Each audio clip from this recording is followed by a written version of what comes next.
Let's see if the King is in London. We're going to have a look behind us because we're going to see the flag on top of Buckingham Palace. Once we get a clearer view, we'll be able to tell whether Charles is in or not.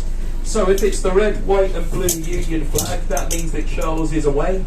If it's the Royal Standard, which is a different flag with a dark red, navy blue with gold, then that means he's in London. So let's find out. He's likely to be in for tomorrow.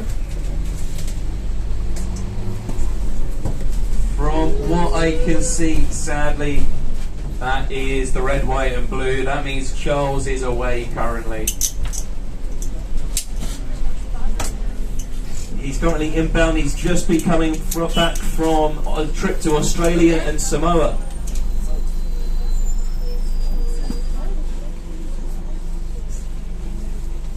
He tends to be in London on Wednesdays because he has a meeting with the Prime Minister.